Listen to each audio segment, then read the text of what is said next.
എനിക്ക് വീടിന്റെ ഫ്രണ്ടിൽ കൂടെ ഇറങ്ങി സ്കൂളിൽ പോകാൻ പറ്റത്തില്ല പല ദിവസങ്ങളിലും. കാരണം എന്താണെന്ന് വെച്ചാൽ അച്ഛൻ വീട്ടിൽ കടന്ന് തെറി വിളിക്കും. പിള്ളേരെ വീടിന്റെ ഫ്രണ്ടിൽ കൂടെയാണ് സ്കൂളിൽ പോയിക്കൊണ്ടിരിക്കുന്നത്. ആ തെറി വിളിച്ചുകൊണ്ടിരിക്കുമ്പം വീടിന്റെ ഫ്രണ്ടിൽ കൂടെ ഇറങ്ങിപ്പോ ഒരു ബുദ്ധിമുട്ടുള്ളത് കൊണ്ട് നമ്മൾ ഈ പരിയമ്പറത്തൂടെ ഇറങ്ങി വേറെ പറമ്പിൽ കൂടെ കയറി വേണം റോഡിലൂടെ കിടന്നാൽ. അങ്ങനെ പല പല കഷ്ടതയിലൂടെയാണ് ഞാൻ ജീവിച്ചുകൊണ്ടത്. അങ്ങനെ ഞാൻ MCA വളരെ വിജയകരമായി പൂർത്തീകരിക്കാൻ ദൈവം എന്നെ സഹായിച്ചു. അങ്ങനെ വളരെ നല്ല കഷ്ടപ്പാടിന് ശേഷം ഒരു ജോലിക്ക് കയറി. അപ്പൊ ഞാൻ വിചാരിച്ചു ദൈവം ഒരു പ്രതിഫലം തന്നു. ടെക്നോ പാർക്കിലാണ് ഞാൻ ജോലിക്ക് വന്നത്.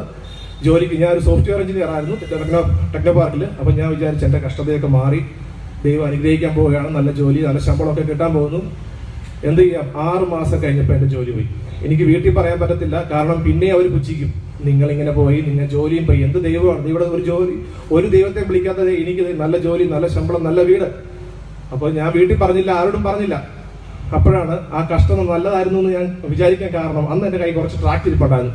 ജോലിക്ക് പോയിക്കൊണ്ടിരുന്ന സമയത്ത് ഞാൻ ഈ ട്രാക്ട് ഒന്നും നോക്കിയിട്ടില്ല, എന്റെ ബാഗിന്റെ ഒരു സൈഡിൽ ഇരിക്കുകയായിരുന്നു. ഞാൻ ഈ ട്രാക്റ്റുമായിട്ട് കഴക്കൂട്ടത്ത് പോയി ബസ്സിറങ്ങി, അവിടുന്ന് ആറ്റിൻകുഴി വഴി നടന്ന് കുളത്തൂർ വരെ നടന്ന് ഞാൻ ട്രാക്ട് കൊടുത്ത കാര്യങ്ങൾ ഞാൻ എപ്പോഴും ഓർക്കുകയാണ്. അതിനുശേഷം ദൈവം എന്നെ മാനിച്ചു. ഞാനിപ്പോൾ ജോലി ചെയ്യുന്നത് യൂറോപ്പിലാണ്. എനിക്ക് ഏകദേശം 30 രാജ്യങ്ങളിൽ, ഇവിടുന്ന് നമ്മൾ ഏകദേശം തിരുവനന്തപുരത്ത് പോകുന്ന പോലെയോ മറ്റു സ്ഥലങ്ങളിൽ പോകുന്ന പോലെയോ പോകാൻ ദൈവം എന്നെ ശക്തമായി മാനിച്ചു. പക്ഷേ ജീവിതത്തിൽ ഇതൊന്നും ഒരു വലിയ നേട്ടമായിട്ട് ഞാൻ കാണുന്നില്ല. കാരണം ഇതൊക്കെ ആർക്കും നേടാവുന്നതാണ്, സാധാരണക്കാരൻ നേടാവുന്നതാണ്. നമ്മുടെ ആത്മരക്ഷ ക്രിസ്തുവിന് മാത്രമേ സാധിക്കത്തുള്ളൂ. എന്റെ ആത്മാവിനെ നേടുവാൻ എന്റെ കർത്താവിന് സാധിച്ചു. ഞാൻ പണ്ട് വിചാരിച്ചുകൊണ്ടിരുന്ന കുറെ കാര്യങ്ങളുണ്ട്.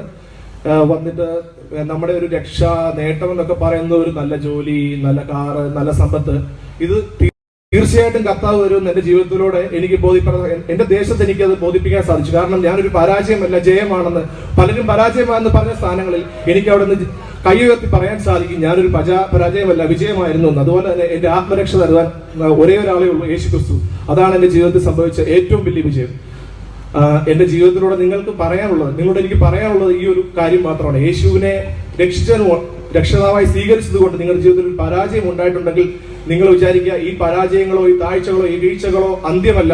ഒരു വിജയം തരുന്ന കർത്താവ് തീർച്ചയായും നമ്മുടെ ജീവിതത്തിൽ കടന്നു വരും. കർത്താവിന്റെ വിജയമാണ്